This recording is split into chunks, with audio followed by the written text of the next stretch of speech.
Shalom, jemaat yang dikasihi Tuhan. Saudara-saudaraku yang terkasih, seringkali kita bertanya, ketika kita mengalami pergumulan, ketika kita mengalami masalah, apakah sungguh Tuhan itu tidak ada? Apakah Tuhan tidak mampu mendengar dan menolong kita? Tapi hari ini kita akan melihat apakah benar Tuhan tidak tahu dan Tuhan tidak mau menolong kita. Sebenarnya Tuhan selalu mengulurkan tangan dan Tuhan siap mendengarkan sekeluh kesah kita. Tapi tahukah saudara yang membuat kita tidak bisa berjumpa dengan Tuhan, tidak bisa mendapatkan pertolongan Tuhan? Yang pertama adalah sebuah tembok yang kita bangun sendiri, yaitu tembok dosa. Yang membuat kita mulai menutup relasi kita dengan Tuhan. Kemudian ada tembok lagi yang menutup kita adalah tembok kekhawatiran kita yang terlalu berlebih. Tembok apa lagi yang menutup kita? Adalah tembok harta, tahta, bahkan backing kita yang kita rasa lebih bisa menolong kita daripada Tuhan. Kemudian tembok apa lagi yang menutup kita? Tembok yang menutup kita adalah tembok tidak pernah percaya penuh kepada Tuhan yang mampu menolong kita. Dan tembok yang terakhir adalah tembok kejahatan kita.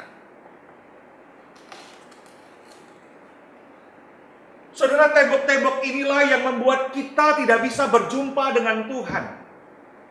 Saudara, untuk kita berjumpa, tidak ada cara lain agar kita mendapatkan pertolongan Tuhan, jamahan Tuhan dan keselamatan Tuhan, dan Tuhan mendengarkan kita, adalah caranya mengangkat tembok-tembok yang ada ini. Menyimpan kembali tembok-tembok ini dan membuangnya jauh-jauh dalam hidup kita. Sehingga kita bisa melihat wajah Tuhan. Kita bisa berjumpa dengan Tuhan. Itulah yang dikatakan di dalam Yesaya pasal yang ke-59 ayat yang pertama sampai dengan ayat yang ketiga. Firman Tuhan berkata demikian. Sesungguhnya tangan Tuhan tidak kurang panjang untuk menyelamatkan, dan pendengarannya tidak kurang tajam untuk mendengar. Tetapi yang merupakan pemisah antara kamu dan Allahmu ialah segala kejahatanmu, dan yang membuat dia menyembunyikan diri terhadap kamu sehingga ia tidak mendengarkan ialah segala dosamu. Sebab tanganmu cemar oleh darah dan jarimu oleh kejahatan, mulutmu mengucapkan dusta, lidahmu menyebut-nyebut kecurangan.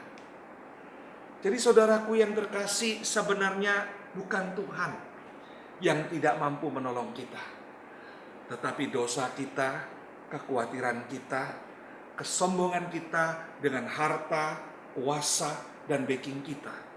Bahkan juga ketidakpercayaan kita kepada Tuhan untuk menyerahkan, juga kejahatan kita. Tapi ketika kita melepaskan itu semua, tangan Tuhan terbuka bagi kita. Mari saudara, kalau engkau merasakan banyak pergumulan, banyak masalah, buang semua yang ada ini, datang kepada Dia. Tangannya akan mendekap dan menolong engkau. Telinganya akan mendengar seruan engkau. Biarlah perenungan ini boleh meneguhkan kita. Mari kita tundukkan kepala, kita berdoa. Tuhan, terima kasih. Biarlah perenungan ini boleh meneguhkan kami, menguatkan kami kembali, melihat dan mengkoreksi diri kami. Ini doa kami Tuhan. Di dalam nama Yesus kami berdoa. Amin.